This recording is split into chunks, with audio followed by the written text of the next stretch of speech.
Assalamualaikum. Waalaikumsalam, silahkan masuk.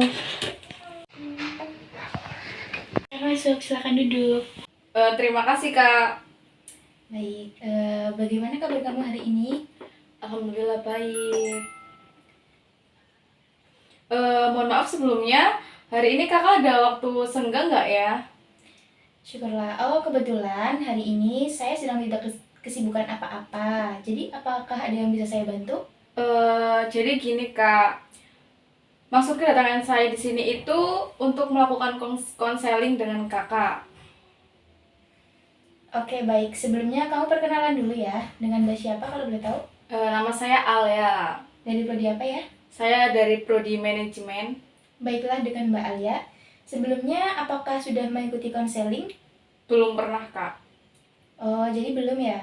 Sebelum kita melakukan proses konseling, saya akan menjelaskan tentang proses konseling yang akan kita lakukan hari ini. Ya. Baiklah, jadi dalam proses konseling itu ada batasan waktu, kurang lebih 30-45 menit. Apabila nanti masih diperlukan waktu yang lebih, kamu bisa membuat janji terlebih dahulu dengan saya. Selama proses konseling ini, saya berperan sebagai konselor, di mana nanti saya bisa menjadi pendengar atau bisa juga fasilitator yang akan membantu kamu dalam mencari jalan keluar dari permasalahan yang sedang kamu hadapi saat ini. Masalah kerahasiaan, informasi, nanti siapapun yang terlibat di sini dan apapun yang akan dibicarakan di sini, kamu tidak perlu khawatir karena kami akan menjamin kerahasiaannya. Bagaimana? Kamu sudah paham? Paham Kak. Bisa kita mulai konselingnya? Mulai bisa. Baiklah, kalau boleh tahu, Mbak lagi ada masalah apa ya? Kok sampai datang ke konseling? Apa yang Mbak rasakan? Begini Kak, saya itu merasa bingung dengan cowok saya. Maksud kamu bingung kenapa? Ya bingung aja dengan sikap cowok saya. Begitu. Iya. Bisa dijelaskan lagi? Tidak bingung dalam hal apa? Jadi gini kan, saya punya cowok ya Kak. Terus cowoknya tuh ya dibilang baik ya baik. Terus sayang juga sama aku kelihatannya ya. Iya. Tapi akhir-akhir ini tuh dia sikapnya beda loh Kak. Beda banget. Yang tadinya care kayak gitu, terus sekarang cuek. Terus jadi saya curiga kan ya, tapi saya berusaha biasa aja loh, kayak memaklumi mungkin dia lagi bad mood apa gimana gitu kan ya. Jadi ya udahlah, mungkin lagi di fase bosen kayak gitu. Tapi lama-lama kok kayak nggak ada perubahannya gitu loh Kak. Masa saya maklumin terus kan nggak mungkin kan ya. Iya, terus?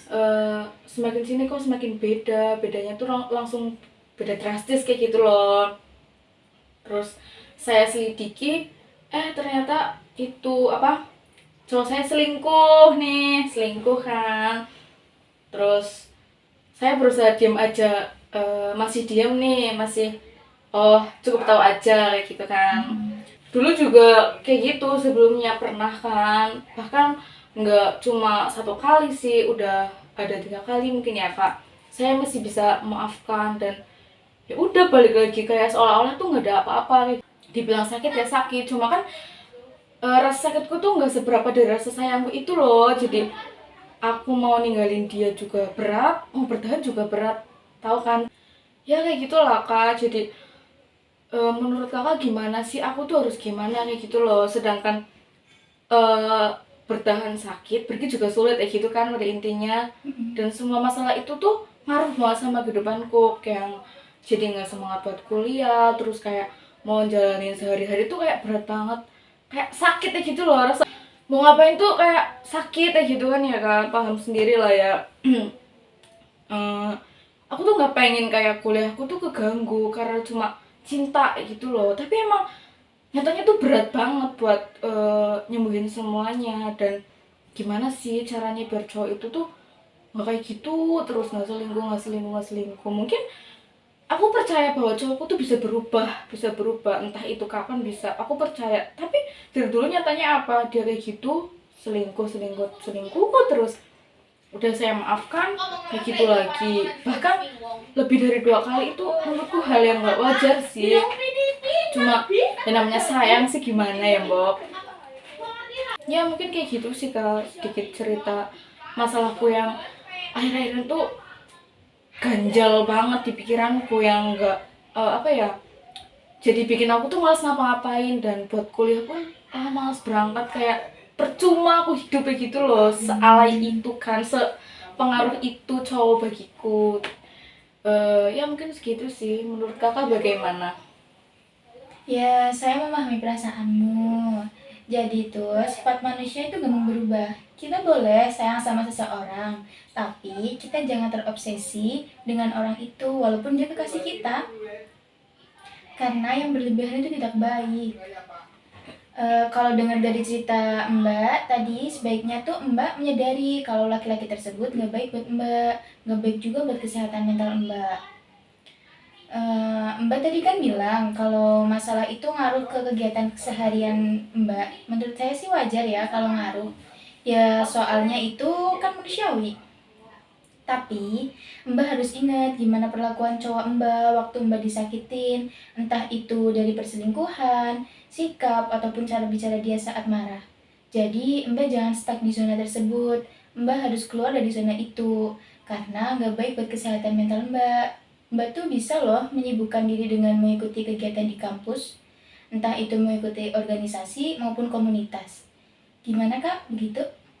Oh ya Kak, saya sangat paham dari apa yang kakak sampaikan tadi. Oke, baik. Bisa dijelaskan lagi apa yang buat kamu down? Mungkin cara sikapnya dia ke aku, terus cara bicaranya juga, gimana sih orang marah kan nadanya itu tinggi kayak gitu loh, kan sebelum-sebelumnya juga dia marah masih bisa terkontrol lah, tapi kok akhir-akhir ini dia kayak ngomong ke aku kayak ngomong ke teman gitu Kak. Oh, gitu. Kalau boleh tahu, kamu ketemu cowok itu di mana sih? Ketemu cowok saya itu waktu itu pada saat acara kemah bakti. Oh, begitu ya. Apa sih yang buat kamu tertarik dengan cowok itu? Waktu itu cowok saya itu jadi dewan ambalan di acara kemah tersebut kan, dan kebetulan saya tuh suka cowok yang apa ya, berwibawa gitu, yang cool, disiplin, namanya DA ya, dewan ambalan ya kan pasti disiplin ya gitu lah ya. Ya mungkin kayak gitu. Oh, terus apa sih yang buat kamu yakin ngejalin hubungan sama cowok tersebut? Saya yakin karena menurut pandangan saya itu cowok yang tegas dan disiplin itu bisa membawa pengaruh baik buat saya Kak. Terus untuk saat ini gimana kalau semuanya yang kamu pikir itu malah tolak belakang dengan apa yang kamu pikirkan? Kamu apa yang kamu pikir dulu gitu loh. Apa kamu sudah sadar dengan yang terjadi pada kamu saat ini? Iya Kak, saya menyadari. Saya sebagai wanita juga hanya bisa menerima apa yang sudah terjadi dan menasehati cowok saya dengan kemampuan saya. Kalau yang saya lihat, kamu ini sebenarnya memiliki sifat yang cukup dewasa loh. Bisa menyelesaikan masalah dan mengontrol emosi yang kamu alami. Jadi kamu nggak perlu khawatir jika kamu diselingkuhin atau disakitin cowok, karena masih banyak cowok yang lebih baik di luar sana. Iya Kak, Kalau boleh tahu, sekarang kamu masih sayang nggak sama dia? ya masih lah Kak, cuma sedikit nggak suka aja sama perilakunya. Begitu. Ya, Kalau dalam komunikasi sehari-hari sering berantem nggak? akhir-akhir ini sering, dulu mah enggak, ya akhir-akhir ini aja sih, belakangan-belakangan ini. Mungkin karena dia kenal cewek lain mungkin ya, kayak gitu. Oh, oke. Saya mau tanya lagi ya. Biasanya kamu ketika kamu sedang ada masalah, kamu ini biasanya melakukan apa? Biasanya saya melakukan olahraga, jogging, gitulah. Gitu. Iya. Lalu bagaimana perasaan kamu ketika kamu telah melakukannya? Ya, jadi perasaanku jadi legowo aja gitu, Kak. Dengan masalah yang ada gitu kan. Diluapkan sama jogging kayak gitu. Jadi lebih enteng aja sih rasanya. Oke, sebenarnya kita ini sedang melakukan counseling client center. Di mana kamu ini diajak untuk mengartikan rasa diri yang terancam dan memaksimalkan serta menopang eksplorasi diri melalui penerimaan terhadap klien. konselor membantu untuk menyatakan, mengkaji, dan memadukan pengalaman-pengalaman sebelumnya ke dalam konsep diri. Jadi, langkah apa yang kamu ambil ke depannya? Mungkin setelahnya saya lebih ke menyibukkan diri sih Kak, kayak apa sih ya, ikut organisasi di kampus kayak gitulah, pokoknya yang hal yang positif lah yang bisa buat aku lupa akan semua masalah itu juga kayak gitu. Wah, bagus. Yakin kamu bisa melakukannya? Apa kamu bisa konsisten? Saya bisa Kak. Pada intinya ya, kamu itu tidak boleh berharap lebih ke manusia. Perlu diingat, manusia itu sumbernya kecewa.